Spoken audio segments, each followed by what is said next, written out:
shadows fall onto me. She stands there over me and waits to encompass me. I lay here helplessly, but oh, what can you do when she's dressed in black? Welcome, everyone, to another Sunday meeting. I'm Brother Fancy. This Watchtower Study, a better world. Just a dream. Just a dream? It had a little question mark there. Try to discover lovable qualities in those whom you are not naturally attracted. Oh, gross. I just feel you're not attracted to me anymore. Is this something I said? You don't like my new haircut, too? Once becoming a Jehovah's Witness, you realize you can move mountains. As prophesied in the Bible, Jesus said that you will have the power to tell a mountain to stand up, rise, go from here to there. This is incredible power that you will be wielding. We urge you not to use it to impress women. Remember Spider-Man's words, with great power comes great responsibility. Just remember that once you're discovering this new power. Minor side note, you will not be able to actually move mountains. You will be able to move mountains by increasing your field service hours. Dedication of the Watchtower Educational Center. A festival to Jehovah. The Israelites' festival to Jehovah greatly angered God. We are evil heavy metal singers. We hate Jehovah's people. We are their enemies. We hate the circuit overseer and his Sunday meetings. We have great anger knowing that there is a short period of time left. I'm incredibly evil. I'm the leader of this band, and I also masturbate. Makes sense to deceive children by telling them Santa Claus will bring them presents? Illogical. We will stick to telling children the plain and simple truth, as we have done so for decades. That they will never have to worry about growing up in this system of things. Don't the children miss it? No! As borne out by these actual testimonies from real children. Rebecca, 16. I don't miss Christmas, since I get gifts all year round. Christmas every day. Tina, 12. I really enjoy getting suitable gifts. Not at a set time, but at any time. Anytime! Janosh, 12. We children love our parents, even when they don't give us any presents. Their love is a grand gift in itself. You see? Children prefer not to celebrate Christmas. It's just how they feel. Sex education. Who should give it? Jehovah's Witnesses should give it. At the Kingdom Hall. Give sex talks. Again. And again. And again. And again. And again. Your article was disappointing. Wait, am I reading that correctly? Disappointing. You devote 5 paragraphs to violence by activists, which is not widespread. The horror stories, however, were summed up in one subheading. How can a person maintain a balanced attitude in view of such base cruelty? Well, it's not that bad. They're just animals. They don't have the resurrection hope. Your article appeared to be in favor of animal research if it doesn't involve intense suffering. Of what value is it when something is achieved through the suffering and death of innocent animals? How little you know. Yes, I apologize for that letter, brothers. I was ignorant. I really liked your article. Young people ask, how can I pick a decent movie? One thing still puzzles me, though. Would it be okay for a Christian to see a movie rated PG-13? I am writing to you about the article when memorizing comes easy. There is one aspect of the subject that should have had a good effect but was barely mentioned. That is to keep children from getting puffed up with pride because of being able to memorize easily. I say this from my own experience, not because I'm jealous of children. When I was 4 years old, I memorized Bible texts. At 5, I was going from house to house in the ministry. A 5-year-old preacher. And at 6, I was giving talks in the ministry school. I kept boasting about it. And I thought I was the best. Today, I see how ridiculous I was. There is a young boy in our congregation who does the same thing, and he is insufferable. I wish I could throw him off a building. Just wish he'd die. Please alert parents not to let their children get puffed up so that it won't happen to me. It won't happen to them. The Pope's visit commercialized. I felt this statement, a reported favorite sold to priests and nuns, features a canine beer mascot in papal hat and robe. Come on now. I feel this constant barrage of anti-Catholicism is uncalled for. All religions should respect that they are Christians and in one the Father. Any religion that does not is not truly Christian and has no right to preach degrading material about others. Very poor, I'd say. I'm 17 years old, and I'm an expectant mother. I failed to listen to the Bible's counsel.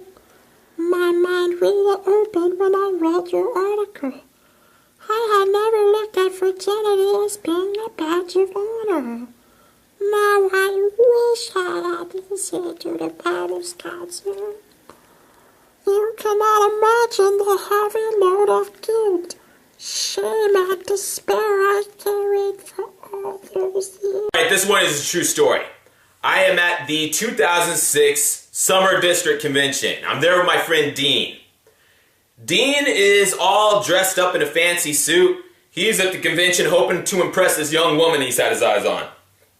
And she's gonna be there. I'm with Dean. He's all dressed up fancy. I'm gonna be kind of like his wingman. I'm the guy he's gonna keep company with.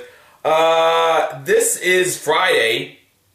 In between the morning and afternoon sessions, it's the lunch period. And Dean and I are standing on the arena floor. There's hundreds of people all around us conversing, and we're standing there together, talking to each other a little bit, looking around.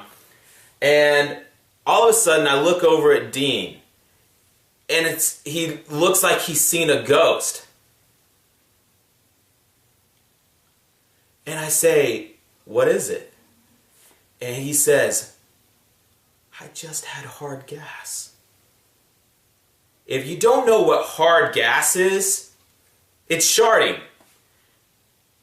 You think you're going to let out a little fart, and instead shit comes out. And apparently in this situation, it wasn't that a little fudge got on the inside of his underwear. It was, he thought he was going to fart a little bit, and instead the floodgates just opened. It's like a plastic bag full of Wendy's chili.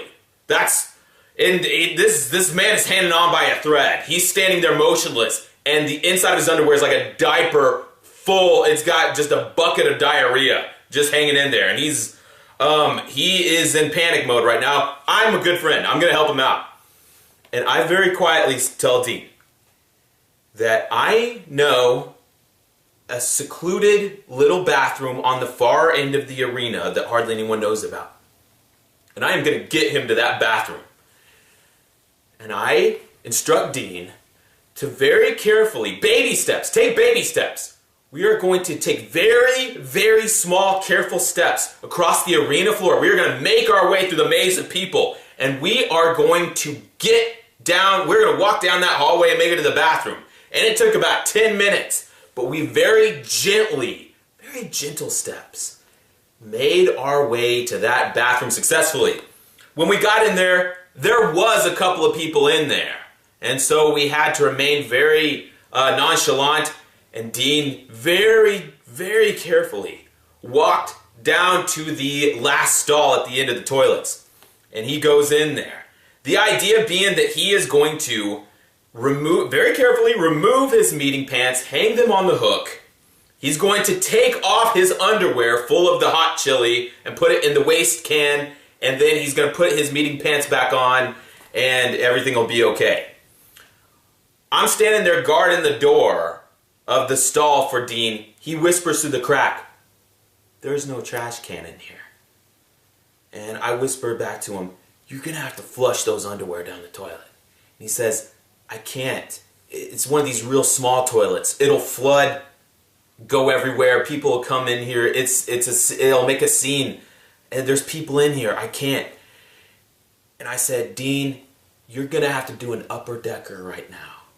And Dean said, what's an upper decker? An upper decker is where you take the lid off the back basin of the toilet and then you put shit in there.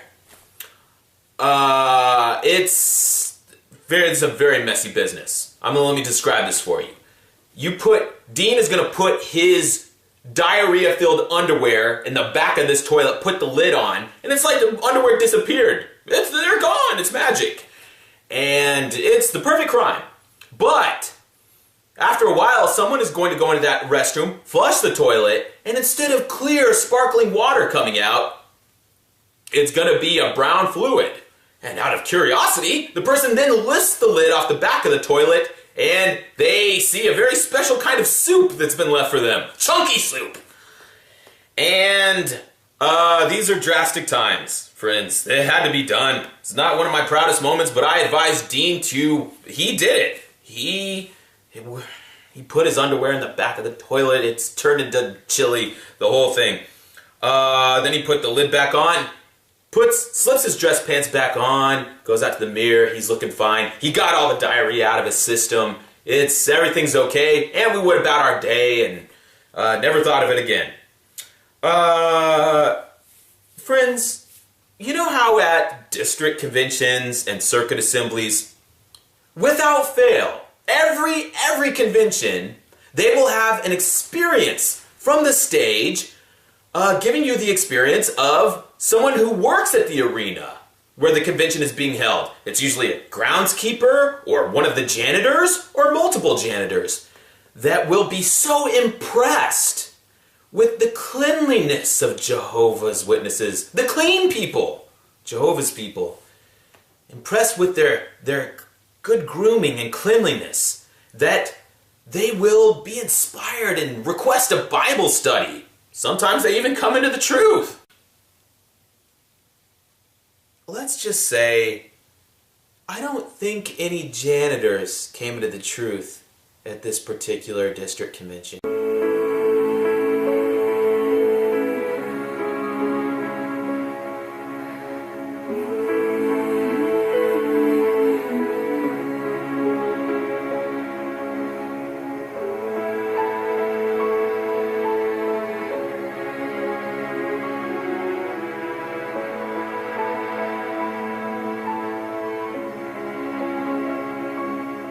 This is incredible power that you will be wielding. We urge you not to use it to impress women. Remember Spider-Man's words. With great power comes great responsibility. Just remember that once you're discovering this new power. Minor side note, you will not be able to actually move mountains. You will be able to move mountains. I'm Brother Fancy. This Watchtower Study. A better world. Just a dream. Just a dream? It had a little question mark there. Try to discover lovable qualities in those whom you are not naturally attracted. Oh, gross. I just feel you're not attracted to me anymore. Is this something I said? You don't like my new haircut, too? Once becoming a Jehovah's Witness, you realize you can move mountains. As prophesied in the Bible, Jesus said that you will have the power to tell a mountain to stand up, rise, go from here to there. This by increasing your field service hours. Dedication of the Watchtower Educational Center. A festival to Jehovah. The Israelites' festival to Jehovah greatly angered God. We are evil heavy metal singers. We hate Jehovah's people. Shadows fall onto me. She stands there over me and waits to encompass me. I lay here helplessly, but oh, what can you do when she's dressed in black? Welcome, everyone, to another Sunday meeting.